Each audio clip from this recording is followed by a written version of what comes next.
Salut tout le monde, nous voilà sur une nouvelle vidéo. Aujourd'hui, comme vous l'avez vu dans le titre, on va essayer de voir comment on va créer un compte bancaire avec une application Java où on peut faire des retraits, des dépôts, mais aussi des transactions ou bien des virements d'un compte vers un autre compte. Sans plus tarder, on va essayer de commencer pour ne pas prendre beaucoup de temps sur la vidéo. Donc, une fois pour commencer, on va essayer de déclarer des variables qui seront euh, le numéro de notre compte, voilà, et le solde. Le numéro de notre compte et le solde, c'est-à-dire le montant qui est dans notre compte à l'instant t est égal à 0. Ensuite, ce qu'on va essayer de faire, c'est de créer le constructeur de notre classe. Excusez-moi, avant de créer le constructeur de notre classe, on peut créer aussi une autre variable ici, qui sera le propriétaire. Cette variable-là sera de type string, donc on va mettre propriétaire. Propriétaire, c'est-à-dire le propriétaire de ce compte-là, sans oublier les points-virgules. Voilà. Ensuite, ce qu'on va essayer de faire, c'est créer un constructeur pour notre classe. Donc, constructeur, on reprend le nom, exactement le nom de la classe. Donc, c'est ça. Donc, le nom de la classe, c'est compte. Ensuite, on met nos parenthèses. On doit mettre aussi les paramètres que ça doit recevoir. Ça doit recevoir en paramètre le solde, ensuite le numéro, pour mettre int n comme étant numéro, et ensuite string, on peut mettre propre comme étant, oui voilà, comme étant propriétaire. Ensuite, ce qu'on peut faire, là pour plus de lisibilité, on peut prendre par exemple, voilà. Ensuite, ce qu'on peut faire, là on va mettre les crochets pour ouvrir notre constructeur. Et là, on va utiliser le this. Le this, c'est comme étant le self, c'est la classe elle-même, ça renvoie à la classe elle-même. Donc, this.solde, voilà exactement, c'est égal à notre variable s, point virgule. Ensuite, on met this, point. Cette fois-ci, on va prendre le numéro, voilà, on va prendre le numéro, c'est égal à num. Et enfin, on peut prendre this. Excusez-moi, this.propriétaire qui sera égal à propre. Excusez-moi, c'est pas bon, donc on va effacer. This, voilà, this.propriétaire, voilà, qui sera égal à propre, à notre variable propre. On est au terme de notre classe, de notre constructeur, donc qui s'appelle compte. Ensuite, maintenant, on va essayer de créer notre première fonction qui sera dépose. Donc, la fonction qui va nous permettre de déposer de l'argent à notre compte. Donc, on va commencer comme d'habitude. On va mettre un public. Ensuite, on va mettre un void. Et là, on va mettre dépôt, c'est-à-dire le nom de la classe. On met des parenthèses. On met int montant. Donc, c'est-à-dire c'est le montant qu'on veut envoyer ou bien qu'on veut déposer sur ce compte-là. Ensuite, on met les crochets.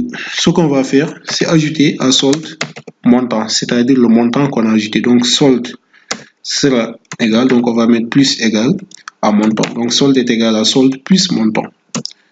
On peut abréger ça de cette manière-là. Python nous permet de le, non, pas Python, Java nous permet de le faire et c'est très pratique.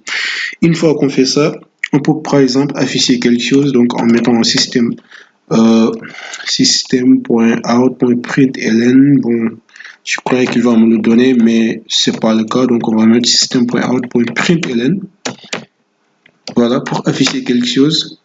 Et là, ce qu'on va essayer d'afficher, c'est propriétaire. Voilà, on va mettre propriétaire. Ensuite, on va mettre une concaténation, c'est plus, il faut surtout pas oublier. Donc, on va mettre à déposer. Voilà, à déposer, on va mettre un espace, ensuite on va mettre les concaténations, là on va mettre la somme, donc c'est montant, à déposer une somme de montant, voilà, ici il y a un n,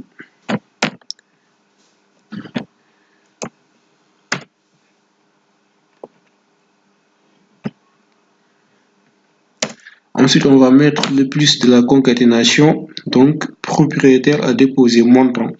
Donc, on peut terminer par là et on va mettre les points-virgules. Voilà, je crois que c'est tout pour la classe, excusez-moi, pour la fonction dépôt. Donc, on va essayer de faire la même chose pour la fonction, comment on peut dire, donc retrait. Donc, comme on peut déposer, on peut aussi retirer de l'argent à notre compte. Donc, on va essayer de faire la même chose. Là, ça sera retrait au lieu de dépôt. Donc, retrait. Là, ce n'est plus solde est égal à solde plus montant, mais là, c'est solde est égal à solde moins montant parce qu'on a retiré de l'argent sur notre compte. Normalement, ça doit être des points de moins. Donc là, au lieu de déposer, on va mettre à retirer montant. Voilà. Ce qui nous reste maintenant, c'est de créer notre fonction qui va permettre de virer de l'argent d'un compte A à un compte B. C'est encore la même procédure. On va copier ce qu'on avait fait. Là, on va appeler notre méthode virer. On va l'appeler virer. Et là, il va recevoir un paramètre, trois paramètres. Donc voilà. Il y aura le premier qu'on va appeler, c'est celui qui va envoyer. Donc on va l'appeler env. Mais c'est de type compte. Donc on va mettre compte. Le type c'est compte. Donc env, c'est le compte qui va envoyer. On va l'appeler env peut-être. Et là, c'est le compte qui va recevoir, donc c'est le compte bénéficiaire, on peut dire. C'est le compte qui va bénéficier de l'envoi, donc on va mettre ben, voilà. Pour simplifier les choses, donc compte env et compte ben. Une fois là, ce qu'on va essayer de faire maintenant, on sait que celui qui envoie, il va dépenser de l'argent, donc ça sera des points de moins pour lui. Donc on va mettre env.solde, ça sera égal à solde moins montant. Voilà, ça sera des points de moins pour lui. Et pour la même chose, on va faire maintenant ben, CTRL V, voilà, on va faire ben.solde. Cette fois-ci, ça ne sera pas des points de moins, mais c'est des points de plus parce qu'on lui a envoyé de l'argent via le premier compte qui s'appelle env. Voilà, et maintenant ce qu'on peut faire ici, c'est env.propriétaire à déposer, ou n'est-ce pas à déposer, mais à envoyer, voilà, montant. Donc on peut mettre ici une concaténation,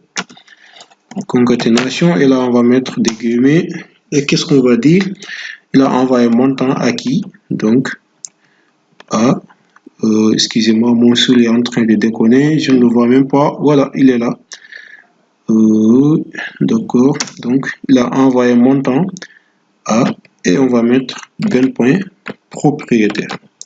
Donc env a envoyé un montant élevé de tel à bénéficiaire. Voilà, donc je crois que c'est bon pour la classe virer. Si je ne me trompe pas, on peut directement créer notre classe main qui fera l'objet qui nous permettra exactement d'appeler nos fonctions et de compiler notre programme pour essayer de voir est-ce que ça marche ou pas. Donc, on va commencer par le public static main. Voilà, public static main. Et là, on va mettre des parenthèses, public void static main. Donc là, il y a un void. Oui, excusez-moi, c'est le statique avant le void. Voilà, voilà.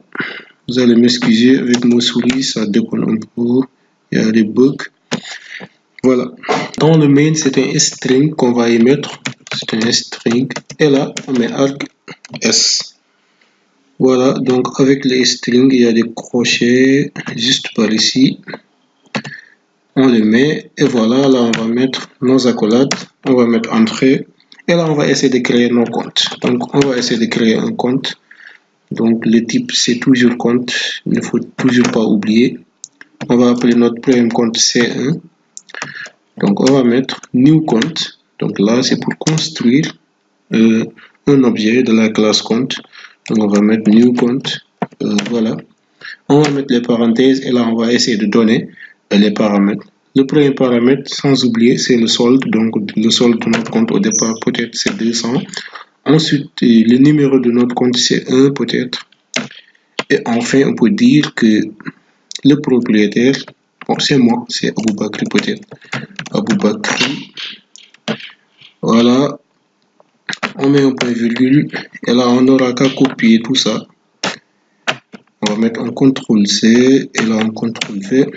On va créer un compte D. Excusez-moi, il y a un souris qui déconne encore. Voilà. Là, on va lui donner par exemple 500. On va lui donner un numéro 2. Et là, on va l'appeler par exemple Samba. Pourquoi pas? Samba, d'accord. Voilà. Donc, on va essayer d'appeler nos fonctions qu'on avait déjà implémentées, à savoir la fonction dépôt et quelque chose comme ça. On va faire C1.dépôt. Voilà, point dépôt. C1.dépôt, donc on va prendre au montant de 300. Donc C1 on dépose $300 peut-être. Il y a aussi CD qui peut par exemple retirer. On peut mettre CD.retrait. Ensuite on va mettre 100. C1 pour retirer 100 francs peut-être. Voilà. Et enfin on va utiliser notre classe virer. Donc pas notre classe, notre méthode qui s'appelle virer. Donc là, il y a quelque chose qu'il ne faut surtout pas oublier, c'est l'esthétique qui est tellement pratique pour pouvoir appeler la fonction virer. Et voilà, donc le public esthétique void, je crois que ça peut aller. Donc on va mettre virer, on va mettre les parenthèses. Une fois maintenant dans les parenthèses, ce qu'on va essayer de faire, c'est donner le compte qui va envoyer, c'est C1, le compte qui va bénéficier, c'est CD, et on va donner le montant. On va donner un montant de 100 francs. Voilà. Et on va mettre le point virgule juste par ici. Là, il a souligné C1 et C2. Bon, je vais essayer de voir qu'est-ce qu'il veut dire par là. Voilà, là, donc c'est le montant qu'on doit donner d'abord avant les comptes. C'est notre configuration de la fonction. On doit respecter les configurations. Voilà. On donne d'abord le montant à déposer et enfin on donne les comptes. C'est comme ça que ça doit se passer. Et voilà, si tout se passe bien, on va essayer de compiler notre programme pour est-ce que ça marche ou pas. On y va.